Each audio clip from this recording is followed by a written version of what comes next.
रात के अंधेरे में घुप सन्नाटा था।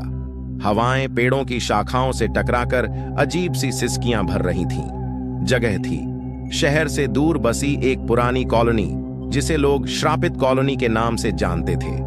वहां जो भी नया बसता या तो रहस्यमय तरीके से गायब हो जाता या फिर भयानक मौत मारा जाता। रवि और उसकी पत्नी स्नेहा ने हाल ही में इस कॉलोनी के एक पुराने घर को सस्ते में खरीदा था। उन्हें नहीं पता था कि यह घर नहीं बल्कि मौत का दरवाजा था। रवि और स्नेहा जब पहली बार घर में दाखिल हुए तो घर की दीवारें बेहद जर्जर हालत में थीं, मानो किसी सदियों पुराने राज को छुपाए बैठी हों। घर के अंदर घुसते ही एक अजीब सी ठंडक ने दोनों को जकड़ लिया। स्नेहा ने रवि का हाथ पकड़ते हुए कहा, मुझे कुछ अजीब लग रहा है, ये घर ठीक नहीं लगता। रवि हंसते हुए बोला, अरे स्नेहा, तुम भी ना, ये सब तुम्हारा वहम है। देखो, कुछ ही दिनों में सब ठीक हो जाएगा। लेकिन उसे नहीं पता था कि इस घर में घुसते ही उसने मौत को खुद न्योता दे दिया था।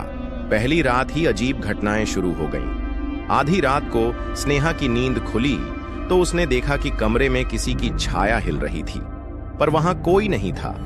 दीवार पर लगे शीशे में एक काली परछाई दिखाई दी जो धीरे धीरे उनकी ओर बढ़ रही थी। स्नेहा ने चीख कर रवि को जगाया, लेकिन जैसे ही रवि ने लाइट ऑन की, सब कुछ सामान्य लगने लगा।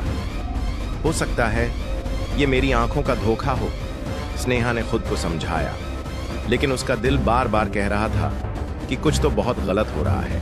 अगले दिन जब रवि पास की दुकान पर सामान लेने गया तो दुकान के बूढ़े मालिक ने उसे देखकर हैरानी से कहा, तुम उस घर में रहने गए हो?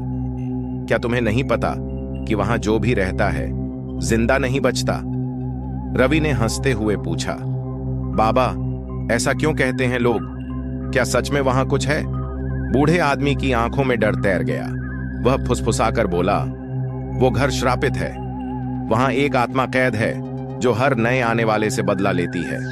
तुम चाहो तो अभी भी बच सकते हो, निकल जाओ। लेकिन रवि ने इसे अंधविश्वास समझकर टाल दिया। उसे नहीं पता था कि उसने मौत को खुद अपने घर आने का न्योता दे दिया था। रात के 3 बजे अचानक घर के दरवाजे खुद ब खुद खुलने लगे। दीवारों पर खून से लिखी इबारतें उभर आईं। तुम यहां नहीं बचोगे। स्नेहा डर से कांपने लगी। तभी कमरे के कोने से एक खौफनाक हंसी गूंज उठी। एक भयानक परछाई उनकी ओर बढ़ रही थी। वह औरत की आत्मा थी जिसके बाल बिखरे थे, आंखें जल रही थीं और वह धीरे धीरे उनके करीब आ रही थी। रवि ने हिम्मत करके पूछा, तुम कौन हो? हमें क्यों डरा रही हो? तभी आत्मा चिल्लाई, ये घर मेरा है, मैं यहां हमेशा रहूंगी। कोई भी इस श्राप से बच नहीं सकता। रवि और स्नेहा को पता चला कि कई साल पहले इस घर में एक महिला रहती थी, कल्पना। उसे उसके ही पति ने मारकर घर में जला दिया था। मरने से पहले उसने श्राप दिया था कि जो भी इस घर में रहेगा उसे उसी दर्द से गुजरना पड़ेगा जिससे वह गुजरी थी। अब आत्मा बदला लेने के लिए बेकाबू थी। स्नेहा रोते हुए आत्मा से बोली, हम तुम्हारे दर्द को समझते हैं, लेकिन कृपया हमें मत मारो, हम तुम्हारी मदद कर सकते हैं। आत्मा की आंखों में आंसू आ गए। उसने कांपती आवाज में कहा, अगर तुम सच में मेरी मदद करना चाहते हो तो मेरा अंतिम संस्कार कर दो, मुझे मोक्ष दिलाओ। रवि ने तुरंत एक पंडित को बुलाया। जब आत्मा की शांति के लिए हवन किया गया तो घर में अजीब घटनाएं तेज हो गईं।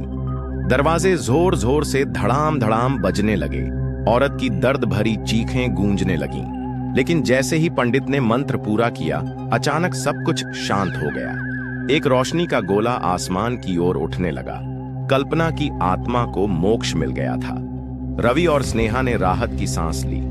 कॉलोनी में यह श्राप कई सालों से चला आ रहा था, लेकिन आज अंततः एक चमत्कार हो गया था।